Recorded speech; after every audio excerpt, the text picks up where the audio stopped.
Hello students, welcome back to my channel. This is Sarpreet Kaur and आज की ये video university के हर एक स्टूडेंट के लिए इम्पोर्टेंट होगी बिकॉज आज की इस वीडियो में मैं आपको बताऊंगी कि आपको किस वे में अपने यूनिवर्सिटी एग्ज़ाम्स को अटेम्प्ट करना चाहिए with the help of which you guys are able to get good marks in your exams. In university exams, your presentation is the key point to get good marks. So, be careful while attempting your examination because presentation matters a lot here. तो सबसे पहले मैं आपको बोलना चाहूँगी, जब भी आपके हाथ में क्वेश्चन पेपर आता है, सबसे फर्स्ट काम तो आपका यही होता है कि आपको क्वेश्चन पेपर को अच्छे से पढ़ना चाहिए। जो क्वेश्चन आते हैं उन्हें फर्स्ट में अटैम्प्ट करो, जो नहीं आते उन्हें एंडिंग में रखो, बट किसी भी क्वेश्चन को आपको स्किप नहीं करना चाहिए। आज की ये वीडियो कुरुक्षेत्र यूनिवर्सिटी के अकॉर्डिंग मैं आपको प्रोवाइड करूँगी कि आपको जो कुरुक्षेत्र यूनिवर्सिटी के एग्ज़ाम्स हैं उन्हें किस वे में अटैम्प्ट करना चाहिए, क्योंकि इसके अंदर क्या होता है कि यहाँ पे हमारे पास क्वेश्चंस जो हैं वो 15 मार्क्स के या फिर मोर देन 15 मार्क्स के आते हैं एंड एक क्वेश्चन आपके पास कंपलसरी आता है जो आपके पास 20 मार्क्स का होता है। अब जो आपको 15 मार्क्स के क्वेश्चंस है उसको अटेम्प्ट करने के लिए आपको 7 to 8 पेज शीट्स जो हैं वो फिल करनी होती हैं। अब अगर आप 7 to 8 शीट्स उसी क्वेश्चन की उसी कंटेंट की फिल करोगे जो आपको क्वेश्चन में पूछा गया है, तो वो आपके लिए बहुत ज़्यादा डिफ़िकल्ट हो जाएगा, क्योंकि इतना ज़्यादा कंटेंट आपके पास अवेलेबल ही नहीं होगा। और अगर आप ट्राई भी करोगे अपने कंटेंट को एक्सटेंड करने की, तो वो आपके जितना भी कंटेंट होगा उसकी क्वालिटी को वो डाउन कर देगा। इस वजह से आपको अपने क्वेश्चन को इस वे में प्रेजेंट करना है कि आप उस क्वेश्चन को इजीली अटेम्प्ट कर पाओ और आपकी प्रेजेंटेशन भी जो एग्ज़ामिनर है उसे अच्छी लगे और आपको स्कोर भी अच्छा मिल पाए।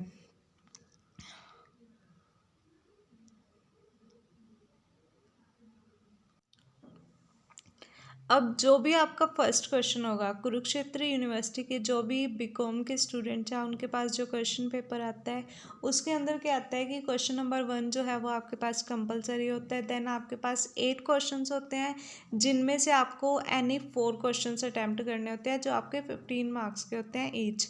एंड जो आपका क्वेश्चन नंबर 1 होता है उसके अंदर आपके पास 4 to 5 क्वेश्चंस आते हैं जो आपके 4 मार्क्स के होते हैं। 5 क्वेश्चंस आते हैं जो 4 मार्क्स के होते हैं। तो इसके अंदर आपने क्या करना होता है कि जो भी आपका क्वेश्चन नंबर 1 के जितने भी टाइप्स होंगे उसे आपने सबको 1 शीट के अंदर कंप्लीट करना है, इससे एक्स्ट्रा शीट उसे नहीं देनी। आप जब क्वेश्चन नंबर 1 करोगे उसके अंदर सबसे पहली बात तो आपकी ये होनी चाहिए, जो क्वेश्चन नंबर 1 आप लिखोगे उससे बिल्कुल सेंटर में लिखोगे अपनी शीट के स्टार्टिंग में, ताकि उसे बिल्कुल हाईलाइट हो। कई बार क्या होता है कि बच्चे उसे एक साइड में लिखते हैं, तो इस वजह से क्या होता है एक साइड में लिख देते हैं बच्चे उसे। जब एग्जामिनर चेक करता है कई बार उसका स्किप हो जाता है, तो बेटर ये है कि आप उसे एक साइड में लिखने की बजाय उसे सेंटर में लिखोगे और देन उसके बाद आपके पास उसके नंबर ऑफ़ क्वेश्चंस आते हैं लाइक ABCD and E। उसमें आप फर्स्ट क्वेश्चन का अपना बताओगे कि आप कौन सा क्वेश्चन अटैम्प्ट कर रहे हो, देन उसका आंसर लिख के फिर यहाँ से आप आंसर स्टार्ट करोगे। इसके बाद क्या होगा कि आपको एक शीट इसकी फिल करनी है। जैसे ही आपका क्वेश्चन फिनिश हुआ उसके बाद आप ये टूल डबल लाइनिंग करोगे यहाँ पे, जिससे उसे ये पता चलेगा कि हाँ आपका ये क्वेश्चन फिनिश हो गया है। देन इसके बाद आप नेक्स्ट पेज से अपना पार्ट बी स्टार्ट करोगे, उसका आंसर लिख के उसे स्टार्ट कर दोगे। इसी टाइप से आपने अपने सारे क्वेश्चंस यहाँ पे करने हैं फर्स्ट क्वेश्चन के। अब बात करते हैं 15 मार्क्स के क्वेश्चंस की। इसके अंदर क्या होगा, सबसे पहली बात तो आपके सिमिलर रहेगी कि आपने जो क्वेश्चन नंबर होगा वो बिल्कुल सही देना है। आप क्वेश्चन 2 कर रहे हो, क्वेश्चन 8 कर रहे हो, क्वेश्चन 7, जो भी क्वेश्चन करोगे सबसे पहले उसे आप बिल्कुल सेंटर में लिखोगे अपने शीट के। क्वेश्चन नंबर 4 अटैम्प्ट कर रहे हो आप यहाँ पे। अब मान लो क्वेश्चन था explain the types of insurance, तो आपने टाइप्स ऑफ इंश्योरेंस को एक्सप्लेन करना है। अब अगर हम टाइप्स ऑफ इंश्योरेंस देखें वो हमारे पास 5 to 6 टाइप्स होंगे लेकिन अगर हम उन्हें एक्सप्लेन करेंगे तो उन्हें एक्सप्लेन करने में हमें हद से हद 3 to 4 शीट्स हमारी लगेंगी। लेकिन यहाँ पे हमें मैक्सिमम 6 to 7 शीट्स फिल करनी होती है। तो हम उन शीट्स को किस वे में फिल करते हैं, जो आपकी फर्स्ट शीट होगी उसके ऊपर आपके 3 टॉपिक आएंगे। First is your introduction. उसने आपके पास आपसे पूछा है टाइप्स ऑफ इंश्योरेंस, तो आप यहाँ पे इंट्रोडक्शन लिखोगे। 5 to 6 लाइन्स की यहाँ पे आपकी इंट्रोडक्शन होगी, जिसमें आप इंश्योरेंस के रिगार्डिंग जिस टॉपिक के बारे में उसने बोला है उसके रिगार्डिंग इंट्रोडक्शन दोगे, not about types of insurance. यहाँ पे आप सिर्फ इंश्योरेंस के बारे में इंट्रोडक्शन दोगे। उसके बाद लिखोगे मीनिंग ऑफ इंश्योरेंस।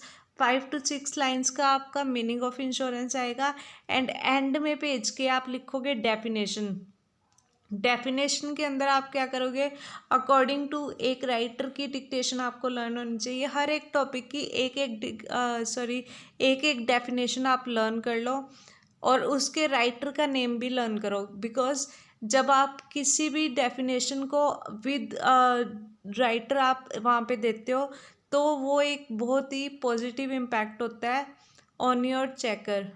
तो अगर आप गुड मार्क्स यहाँ पे अटेन करना चाहते हो तो इट इज़ मच बेटर कि आप राइटर का नेम डेफिनेशन में लिखो, देन डेफिनेशन को कॉमास में लिखो, प्रॉपरली हाईलाइट करके कि हाँ इस राइटर ने ये बोला था इस चीज़ के रिगार्डिंग।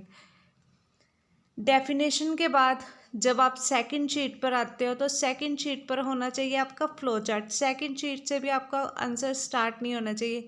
अभी आपके 2 शीट्स के अंदर आपको सिर्फ और सिर्फ अपनी प्रेजेंटेशन शो करनी है उसे। यहाँ पे सेकंड शीट के अंदर आएगा आपका फ्लो चार्ट। फ्लो चार्ट में आप क्या करोगे, उसने आपसे टाइप्स ऑफ इंश्योरेंस पूछा था, बिल्कुल सेंटर की शीट में आप टाइप्स ऑफ इंश्योरेंस लिखोगे। देन आप जितने भी उसके टाइप्स हैं उसे फ्लो चार्ट के अकॉर्डिंग बना के इसके अंदर उसके टाइप्स लिखोगे यहाँ पर। तो यहाँ पर आपके सारे आएंगे टाइप्स ऑफ इंश्योरेंस। इस टाइप से आपकी 2 शीट्स यहाँ पे कंप्लीट हो जाएंगी। अब आपको 6 to 7 शीट्स करनी है। मान लो आपके पास कितने हैं, 6 आपके पास टाइप्स हैं, तो आप 3 टाइप्स भी करोगे तब भी आपकी 4 शीट्स यहाँ पे कंप्लीट हो जाएंगी। लेकिन आपको थोड़ी ज़्यादा करनी है तो आप क्या करो कि एक शीट पर 2 कंप्लीट कर लो, देन लास्ट की शीट पर आपका आ जाएगा कंक्लूजन। अब थर्ड शीट से आपने स्टार्ट करनी है अपनी एक्सप्लेनेशन। लाइक आपका फर्स्ट जो टाइप था वो था मरीन इंश्योरेंस, तो आपने फर्स्ट टाइप जब लिखोगे, फर्स्ट टाइप का नेम लिख के डबल अंडरलाइन करना है उसे, देन अगेन उसे हाईलाइट करना है प्रॉपरली। उसके बाद उसकी एक्सप्लेनेशन यहाँ पे सेकंड लाइन से स्टार्ट होनी चाहिए। कभी भी एक्सप्लेनेशन यहाँ से नहीं करनी है, उसकी सेकंड लाइन से आपकी जो है एक्सप्लेनेशन यहाँ से स्टार्ट होनी चाहिए। उसके बाद जैसे ही आपकी इसकी एक्सप्लेनेशन ख़त्म हुई फिर आप अपनी सेकंड की एक्सप्लेनेशन अगेन इसी टाइप से करोगे। देन सेकंड पेज पे इससे जो नेक्स्ट मीन्स आपका 4th पेज होगा 2 उस पे आएंगे और 5th पेज पे भी आपके 2 आ जाएंगे। तो इस टाइप से आपके 5 पेजेस कवर हो जाएंगे इजीली। और कई क्वेश्चंस में क्या होता है कि आपके पास एडवांटेजेस डिसएडवांटेजेस या फिर डबल डबल क्वेश्चन कह लो आपके पास होता है। तो उस केस में आप क्या कर सकते हो कि फर्स्ट फ्लो चार्ट एक्सप्लेन किया, फर्स्ट फ्लो चार्ट बनाया, 2 पेजेस में उन्हें एक्सप्लेन कर दिया। देन जो आपका नेक्स्ट पेज आएगा उस पे जो आपका सेकंड वाला टॉपिक होगा उसका भी फ्लो चार्ट बनाया और फिर उसे एक्सप्लेन किया। वो आपका और भी अच्छा लेंथी बन जाता है और प्रेजेंटेशन बहुत ज़्यादा अच्छी हो जाती है। प्रेजेंटेशन ही आपका यहाँ पे मेन की है जिसकी हेल्प से आप अच्छे मार्क्स अटेन कर सकते हो यूनिवर्सिटी एग्ज़ाम्स के अंदर। इसके बाद जैसे ही आपके सारे पॉइंट्स एक्सप्लेन हो गए, लास्ट में आपको देना होता है कंक्लूजन। कंक्लूजन जो है वो आपका बहुत ज़्यादा मैटर करता है, क्योंकि एग्जामिनर क्या करेगा, एग्जामिनर कभी भी आपके पॉइंट्स की एक्सप्लेनेशन नहीं पढ़ता। अगर आपकी प्रेजेंटेशन बहुत अच्छी है वो या तो आपकी इंट्रो पढ़ेगा, मीनिंग पढ़ेगा, डेफिनेशन पढ़ेगा, या फिर हद से हद वो आपके जितने भी आपने फ्लो चार्ट के अंदर टाइप्स दिए होंगे ना उन टाइप्स के नेम पढ़ लेगा। क्योंकि एग्जामिनर के पास बहुत ज़्यादा क्वेश्चन पेपर्स जो हैं, बहुत ज़्यादा आंसर शीट्स चेक करने के लिए होती हैं। तो आपने क्या करना होता है, आपने उसे इस टाइप से एक्सप्लेन करना होता है कि वो क्या करे, वो जस्ट आपका फ्लो चार्ट चेक करे, उसके बाद वो आपकी एक्सप्लेनेशन बिल्कुल भी रीड ना करे, और एंड में आपने कंक्लूजन ज़रूर देना होता है कि कंक्लूजन बहुत ज़्यादा मैटर करता है। वो क्या करेगा, वो आपकी स्टार्टिंग पढ़ लेगा, वो आपकी एंडिंग पढ़ेगा, बीच का पार्ट वो स्किप ही कर देगा। जब आपने फ्लो चार्ट दिया, फ्लो चार्ट में वो आपके नेम्स पढ़ लेगा कि हाँ इसे सारा कुछ आता है, उसके बाद वो आपका रीड ही नहीं करेगा। And this is all about presentation. जैसे ही आपका कंक्लूजन एंड हुआ, उसके बाद अगेन आपने 2 लाइन्स लगा के यहाँ पे अपने क्वेश्चन को जो है क्लोज करना है, क्योंकि अगर आप यहाँ पे क्वेश्चन क्लोज करते हो तो आपकी बहुत अच्छी यहाँ पे क्वेश्चन पेपर आंसर शीट की जो है वो लुक आती है, और जो एग्जामिनर होता है उससे ये भी पता चल जाता है कि हाँ यहाँ पर आपका क्वेश्चन फिनिश हो रहा है, इसके बाद आपका नेक्स्ट क्वेश्चन स्टार्ट होगा। इससे आपके जो आंसर्स होते हैं वो मैशअप नहीं होते।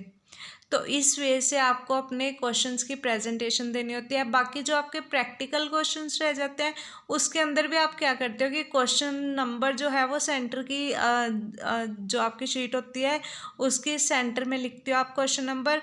देन आप प्रैक्टिकल क्वेश्चन डायरेक्टली सॉल्व करते हो, उसमें आपको इंट्रो डेफिनेशन वगैरह कुछ नहीं होती, उसमें आप प्रैक्टिकल को डायरेक्टली सॉल्व करते हो। सॉल्व करने के बाद एंडिंग में उसको डबल लाइन लगा के उसे क्लोज कर देते हो, उसमें आपको फिर भी स्कोर मिल जाता है।